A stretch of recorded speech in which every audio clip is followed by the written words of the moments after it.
I start to cry and go to get up to grab my things and go to the car. Mother-in-law, oh no you don't. She shoots up, rounds the table and grabs my shirt, then proceeds to scream at me, how dare you try to run away from this, you're a cheater and you need to own up to this problem.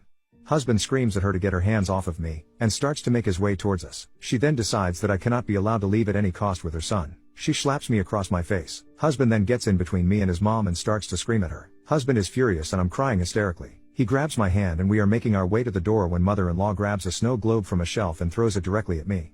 It connects me in the back of my head. I fell to my knees from the pain, and before husband can put together what just happened, she is grabbing anything she can find to throw in my direction.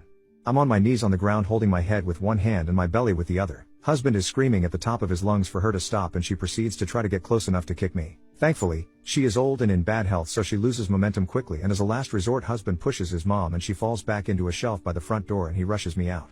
He drives me to the hospital and I end up getting 6 stitches in my head and being monitored in hospital for 4 days. The baby ended up being fine, and the hospital demanded we file a police report. We find out that when husband pushed his mom into the shelf, she ended up breaking 2 fingers and is claiming the excessive force hurt her neck very badly.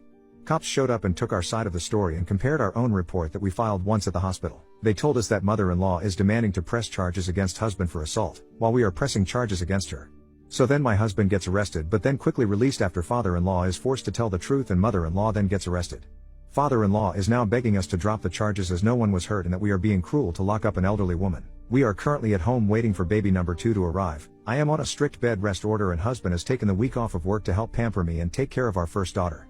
I asked husband if once baby number 2 arrives, we get paternity tests for both girls to send to his mom in jail, as a huge FU. He thinks it's a hilarious idea and thinks we should also make copies and send them to all the relatives who were entertaining his mom's craziness, along with a written letter saying goodbye.